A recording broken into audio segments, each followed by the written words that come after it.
2014, a small, quiet London suburb became the epicenter of one of the most disturbing and bizarre allegations of child abuse ever made. A brother and sister, just 8 and 9 years old, claimed they were part of a secret satanic cult. This cult, they said, operated out of their school in Hamstead, involved parents, teachers, and even high-ranking officials. They described horrifying rituals. Children were abused, murdered, and even cannibalized. The children claimed that this satanic ring reached far beyond their school, encompassing the entire community. But as shocking as these claims were, things were about to get much stranger. Because when the authorities investigated, it wasn't the alleged cult members who came under scrutiny. It was the children's mother and her partner. The story of the Hamstead Satanic Ritual Abuse allegations would soon spiral into a viral sensation, leaving many to wonder, was there really a satanic cult hiding in plain sight, or was this an elaborate hoax? Let's dive into one of the most controversial cases in modern British history, the Hamstead Satanic Ritual Abuse scandal. The story begins with 2 young children, whose names were protected for legal reasons, but who came to be known as P and Q. In 2014, these siblings told a story so chilling that it immediately captured the attention of law enforcement. According to the children, they were part of a satanic cult centered at their primary school in Hamstead. They claimed that this cult was run by their father, a man named Ricky Dearman, and that the teachers at the school were also deeply involved. According to the children, rituals would be held at the school, in homes, and in various businesses throughout Hamstead. They said they were regularly abused and forced to witness unimaginable horrors. Other children from the school were also abused, and in some cases, they were killed. The children's mother, Ella Draper, along with her partner, Abraham Christie, went to the police with these horrific claims. Ella insisted that her children were telling the truth and that her ex-husband, Ricky Dearman, was the leader of the cult. Christie, who was a friend of the family, supported these claims, stating that the children had described the abuse in vivid, consistent detail. It didn't take long for the story to gain traction online. Soon, blogs and YouTube videos began circulating the children's interviews, where they described in graphic detail the satanic abuse they allegedly endured. People around the world were shocked and horrified. Parents in Hamstead were terrified, and whispers of a satanic cult operating in the heart of a London suburb spread like wildfire. But then, the case took an unexpected turn. After a detailed investigation by the Metropolitan Police, authorities came to a startling conclusion. They claimed the allegations were entirely false. According to the police, the children's stories had been fabricated, coerced, in fact, by Ella Draper and Abraham Christie. The police determined that the children had been physically and emotionally abused by Christie, who used intimidation and coercion to get them to say exactly what he wanted. The children themselves later recanted their statements, telling investigators that they had been forced to lie by their mother and her partner.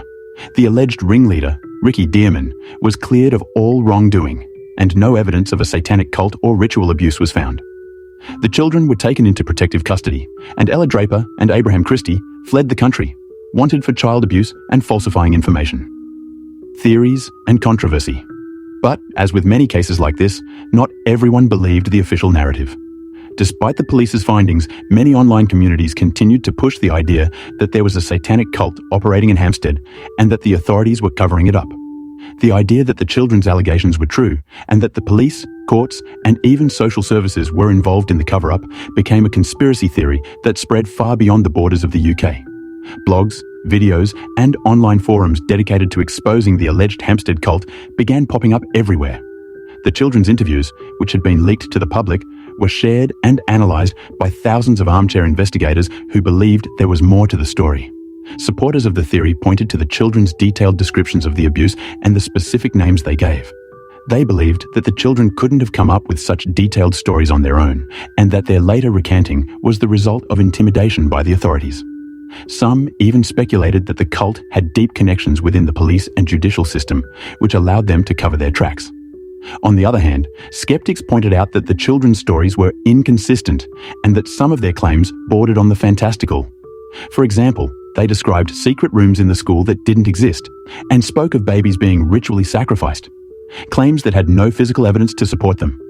The police conducted extensive searches of the school, homes, and businesses mentioned by the children, but found no proof of any wrongdoing. Despite the lack of evidence, the Hamstead case became a rallying point for believers in global child abuse conspiracies, particularly those who believed in the existence of satanic ritual abuse. The case was often compared to other infamous instances of alleged satanic abuse, like the McMartin preschool trial in the United States. which also ended with no convictions but left a lasting impact on the public's imagination. As the conspiracy theories grew, so did the harassment of those implicated in the case. Parents and teachers from the Hamstead school became the targets of online abuse, with some even receiving death threats. Ricky Dearman, the children's father, was relentlessly harassed, accused of being the mastermind behind the alleged cult, despite being cleared of any wrongdoing. The story became so pervasive that even mainstream media outlets began covering the controversy, not to endorse the allegations, but to denounce the dangerous misinformation that was being spread online. Legal actions were taken against individuals who continued to publish defamatory content about those involved in the case, but the damage had already been done. The Hamstead case became one of the most prominent examples of how false allegations, fueled by conspiracy theories, can spiral out of control in the age of the internet.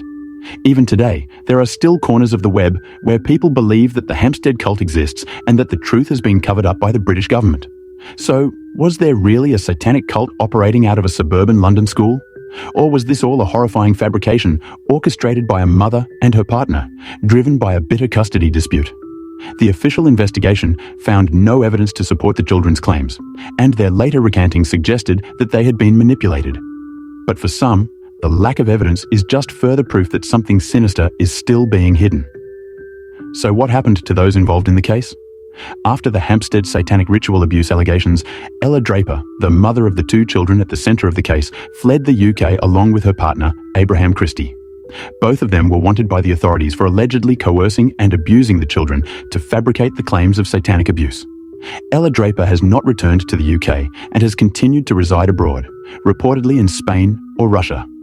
Despite the allegations against her, Ella has maintained her innocence, continuing to claim that the children's original accusations were true.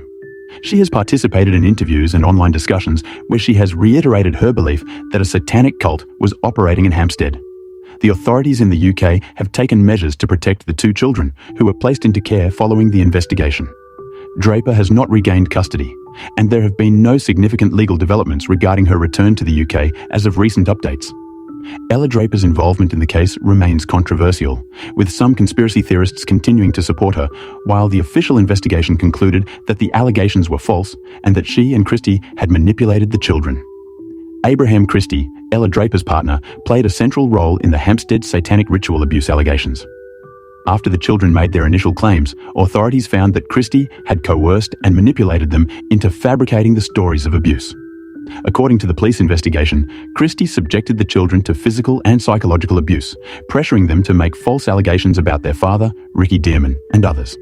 After the investigation determined that the abuse claims were baseless, Christie fled the UK alongside Ella Draper. Like Draper, Christie has not returned to the UK and remains wanted by British authorities on charges of child abuse and conspiracy to pervert the course of justice.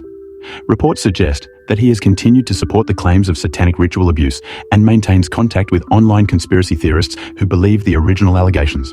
Christie's role in the case, particularly his manipulation of the children, has been heavily criticised. Despite this, he has avoided prosecution by remaining outside of the UK, and there have been no updates indicating any successful legal action against him since his flight. Ricky Dearman, the father implicated in the Hamstead Satanic Ritual Abuse allegations by his ex-partner Ella Draper and her partner Abraham Christie, was ultimately cleared of all wrongdoing by the police. The investigation concluded that the children's accusations were fabricated under coercion from Draper and Christie, and Dearman was found innocent of the claims made against him. After the police investigation, Ricky Dearman faced significant harassment, both online and in person. Conspiracy theorists who believed in the validity of the satanic abuse allegations continued to target him, accusing him of being the leader of a satanic cult despite the lack of evidence. He received death threats, and online communities harassed him for years following the allegations, making his life extremely difficult. Dearman has publicly spoken about the impact the false allegations had on his life, particularly the emotional toll of being wrongfully accused of such heinous crimes and the damage done to his relationship with his children. Despite his exoneration, the internet-fueled conspiracy theories about the case have continued to spread misinformation, and Dearman remains a figure frequently targeted by believers in the Hamstead conspiracy. He has largely remained out of the public eye in recent years, likely in an attempt to move on from the trauma caused by the allegations and the fallout that followed. The Hamstead Satanic Ritual Abuse case stands as a haunting reminder of the power of belief and the devastating consequences of conspiracy theories gone too far. Whether you believe the official story or suspect there's more beneath the surface, one thing is certain. This case left scars on a community, a family, and 2 young children who may never fully escape the shadow of these allegations.